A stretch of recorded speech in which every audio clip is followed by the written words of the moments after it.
For once, I am going to comment something not about Malaysia, but about the world. There's so much hype about Russia attacking Ukraine. Apparently, it's unprovoked, even though Russia says that it's due to the existential threat.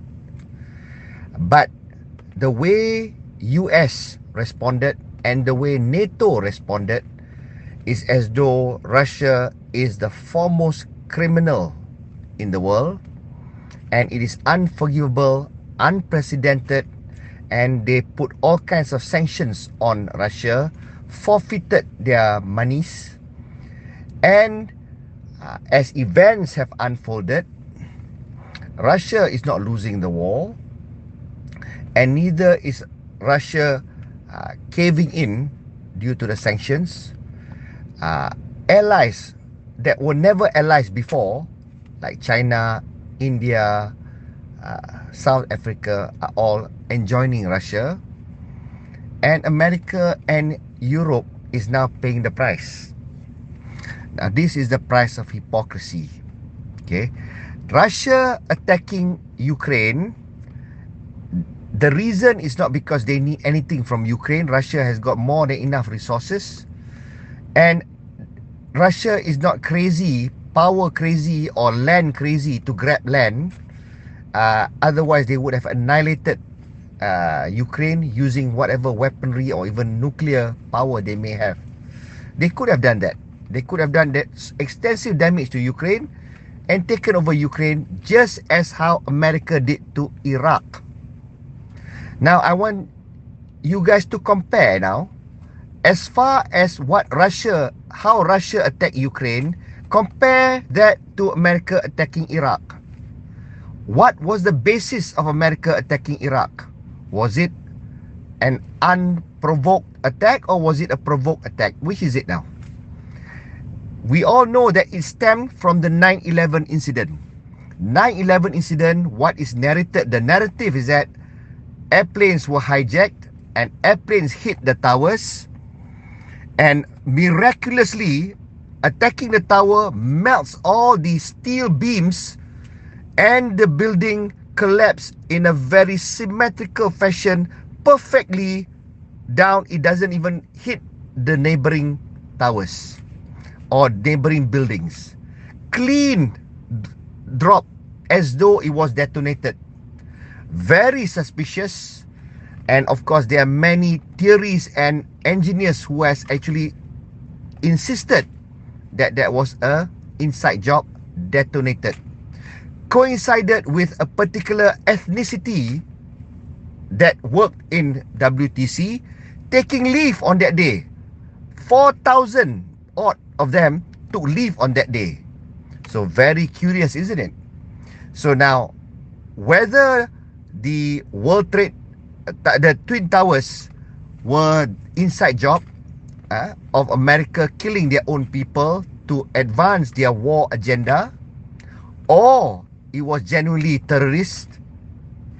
But what was the outcome? What did Bush say? Tell all the nations in the world you're either with us or against us. And if being with them, they have to enjoin US to go on a strike. Okay, not on a defensive strike, but proactive strike now to attack Iraq, because apparently US intelligence says there's weapons of mass destruction. So they attacked Iraq. Iraq did nothing to US. They attacked Iraq. They destroyed Iraq. They killed so many people.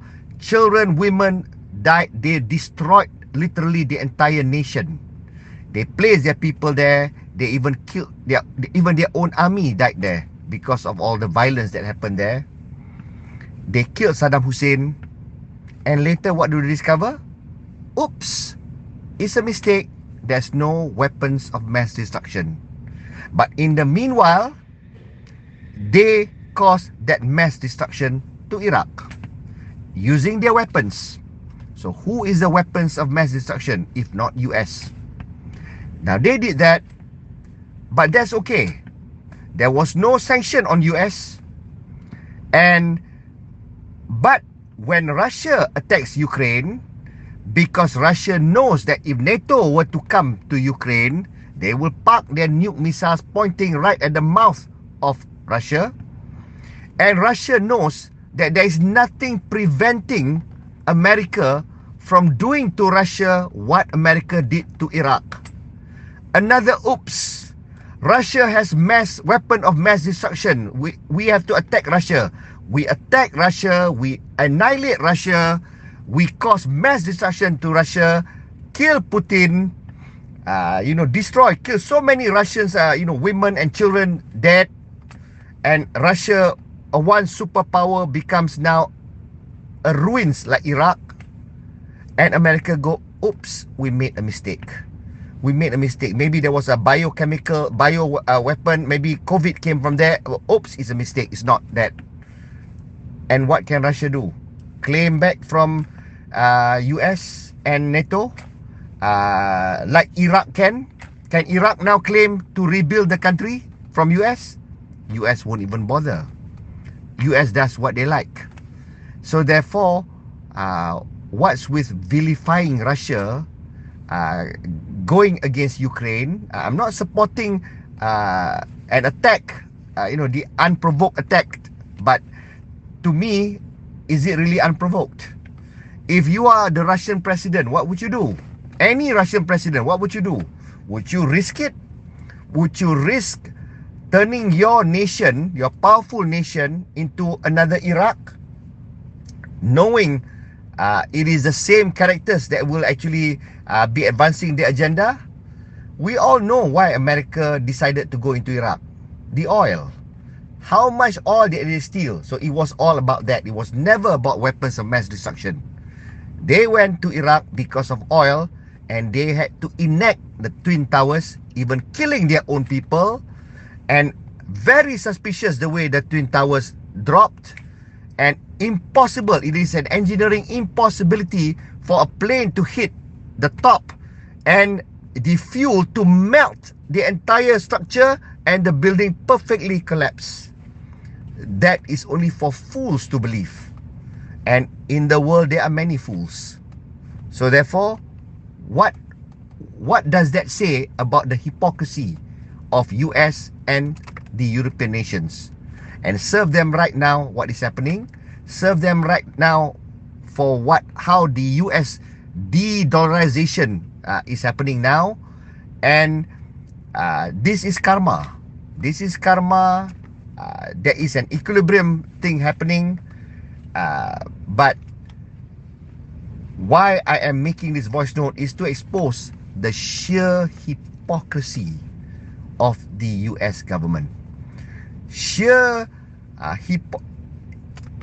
herd mentality of the European nations. Do they not see? Why were they okay when US attacked Iraq and there were no weapons of mass destruction? They were fine with that. They were fine with all the Iraqi children, old people, sick people, women dying senselessly when Iraq did nothing wrong and had nothing to do with the Twin Towers incident. They were fine with that. There was no sanction on US. There was no even reprimand to US. But when Russia attacks Ukraine, because despite Russia having warned that, if NATO were to expand to Ukraine, they will have no choice but to attack as a matter of to preserve their existence, because otherwise they can be blown into smithereens out of existence. When they do that, everybody wanted to sanction Russia. But God is great. Russia has enormous resources. Up to today, they have unrivaled weaponry and military might. They have unmatched weapons, of precision weapons. Nobody can match Russia there. Russia is rich with resources, and when they wanted to attack Russia economically to weaken it at its knees, so that people were to go against Putin, what happened? China was there. China's economy is ever strong. Very soon, China's economy is going to overtake US, maybe already overtaken US. and China is also strong militarily, and China and Russia is as good as one now. So formidable that other nations like India, Saudi Arabia, South Africa have decided to join and form the BRICS. So now, US tried so hard to make Russia collapse, but as events unfold, only 3 of US banks, big banks, have collapsed and gone bust. Russia's bank, not even one has gone bust. So the one that's imposing sanctions are the one losing their banks.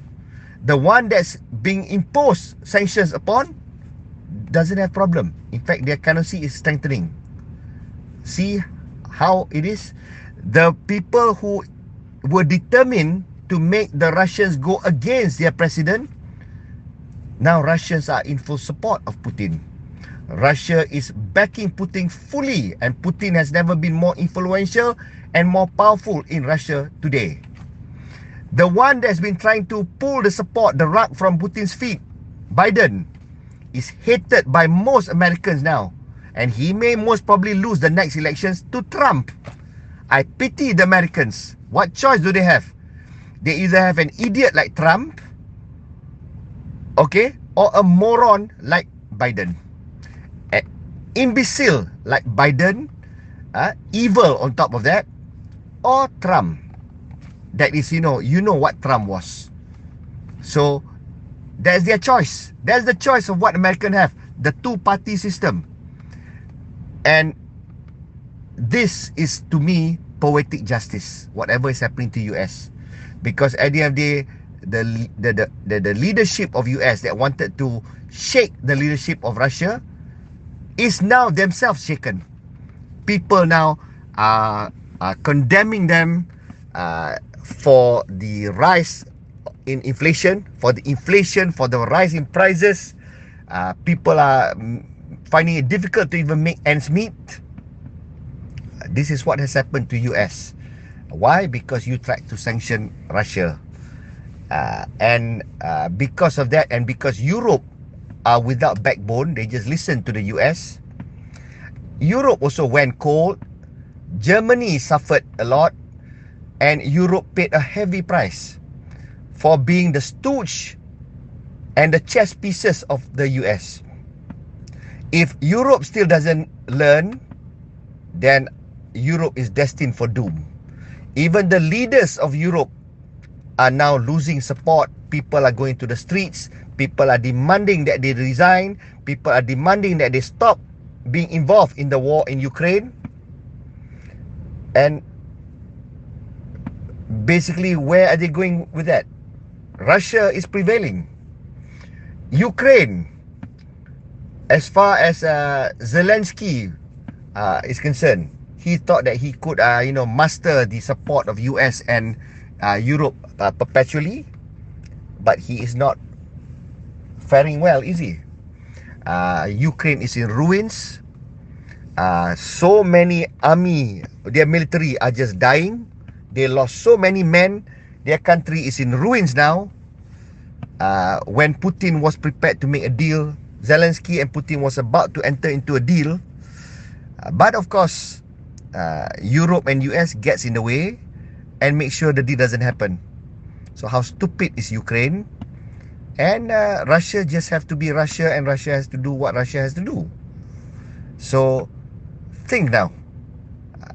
Can you see now the price of stupidity, the price of idiosyncrasy, and the price of double standards and hypocrisy by the US and NATO?